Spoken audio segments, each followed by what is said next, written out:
Hello friends and followers, this is UFO Case 22 on NASA's Blue UFOs. 2nd of December 2017. Secureteam 10 channel believed he was clever in finding a single blue UFO in a single frame of a 3-minute video from NASA, a newly HD scanned version. He says it casts a shadow when it shows. Then he also goes on and shows other blue UFOs in other videos found in NASA's archives. I have decided to do a full investigation into this case myself and see if I can confirm or deny what he has found. First of all, notice the clickbait title. They were here the whole time. That's so people will click on it when they read it to see what it's about, rather than saying NASA's Blue UFOs, which doesn't sound quite as interesting. On this frame, he's talking about the UFO appears and casts a shadow, which is just a straight line, on the moon's surface.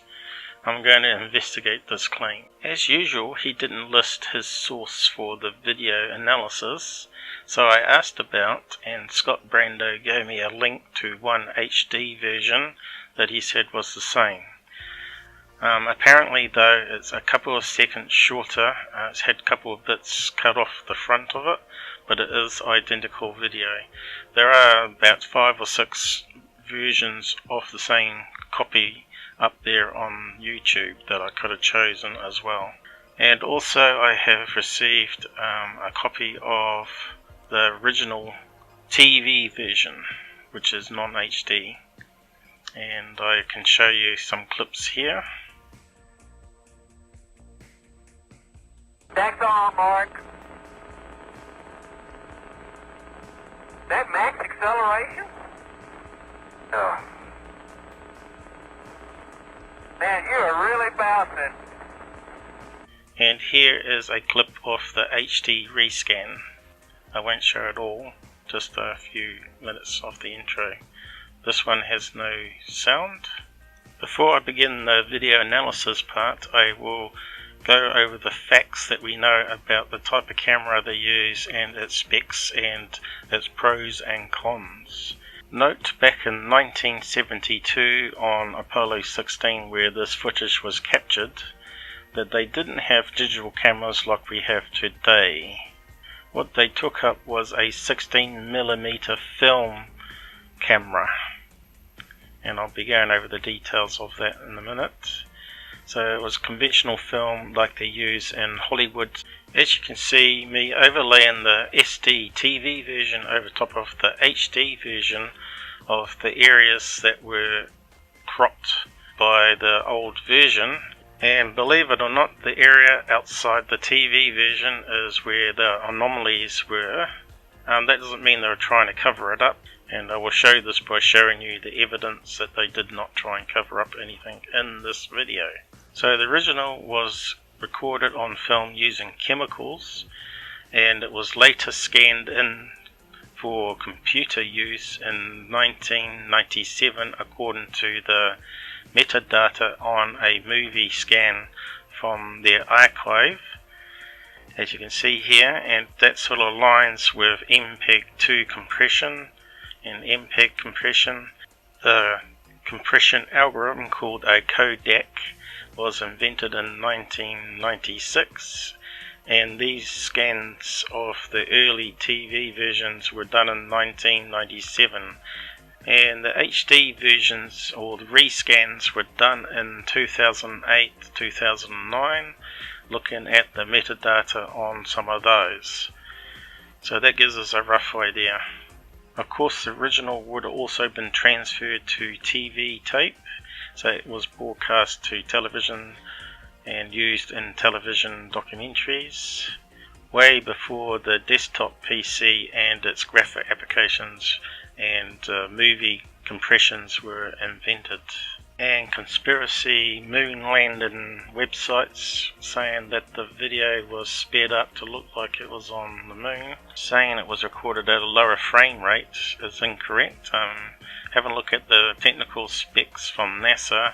They said the camera film was being recorded at 24 frames per second, although some of the cameras did 12 and some did 6. Also note the original video was titled LRV Grand Prix. In other words, they're testing out the speed of the rover on the moon, see how fast it could go. And here are some technical specs on the camera and images of what the camera looked like they were using. And it was fitted with extra protection from obviously radiation. It talks about the lenses that they used on it, and also here is a key point here, namely that it suffered from static. As the film was squeezed and rolled between the rollers, the charge would build up. So they had some anti-static housing in it and straps that weren't perfect, and I guess if you bumped it at the wrong time, it could detach and cause a static discharge to happen. So keep that in mind as we progress through the investigation. Another piece of information here, the 16mm film was able to do better than HD quality, and it's been around since the 1920s. But the chemicals used have improved over the years, and dyes and store in it, of course. But it's not just the amount of pixels that you get from a film that matters, it's also the chroma, the colours, the light contrast and all that you can get from the film, else it will look washed out. Now Tyler said all you had to do is boost the contrast. This is not the case, I found. You have to boost the brightness a hell of a lot and some contrast to darken the sky again, else it looks washed out, and boost all the levels of blue and red to get the same effect as he has on his. Now on this single frame here is the original quality and darkness, and you can't see anything, but you can see the small dash which he's calling the shadow. Now if we apply the contrast and brightness, and you can see the moon gets almost white washed out and the shadow fades a wee bit there, and then if we boost the blue and red, it looks the right colour on the space capsule and the dark blue dot appears. So you yell, "Yay, you proved Tyler or secure team right. Hang on your horses." I haven't. I've proven that the dot is there.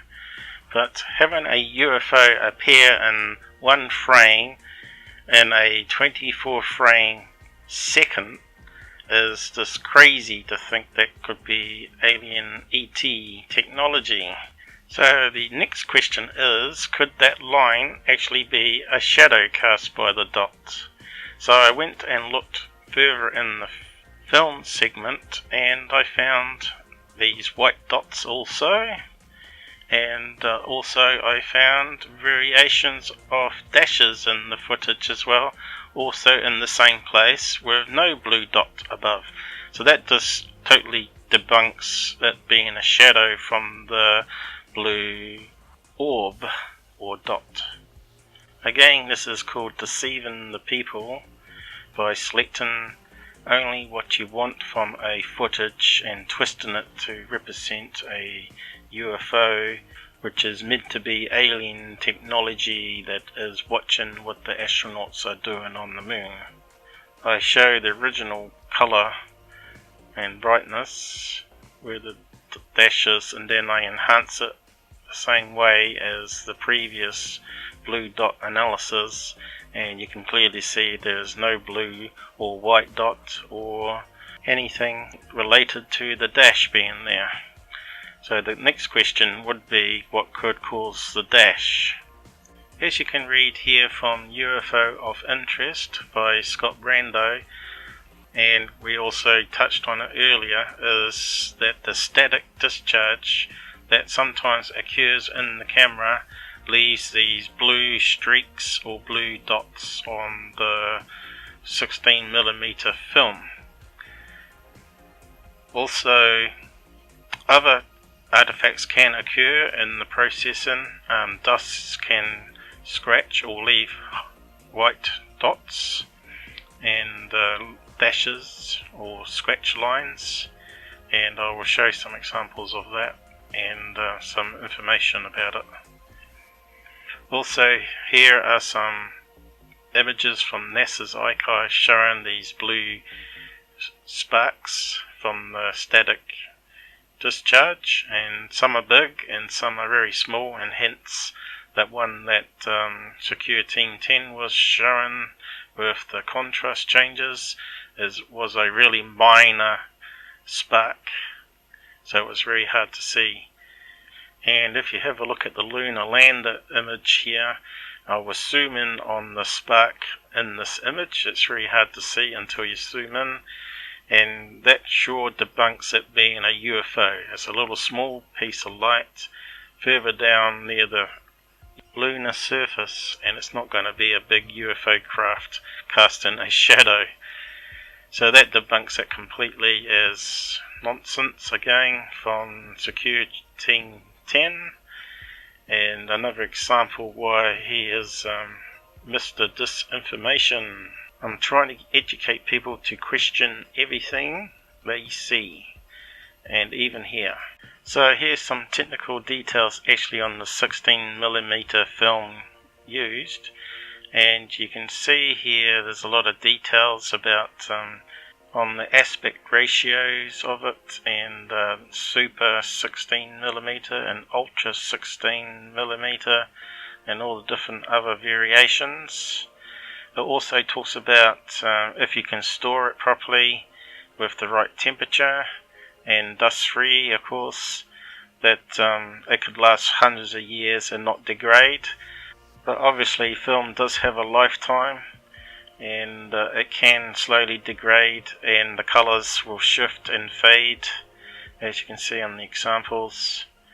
And it talks about how you can make it last longer with the right temperatures. So they've done a lot of studies on it, and it's been around for a long time, and it's hard to believe that you can get HD quality from such old films from the 1920s and beyond.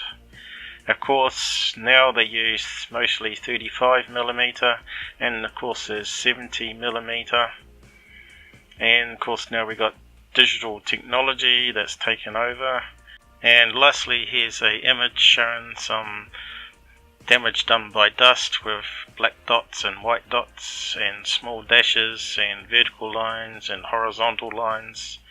So that could explain where the dashes were coming from. So yeah, I hope you enjoyed that little UFO case, and hit the like button on the way out, and take care everybody until next episode. Bye bye.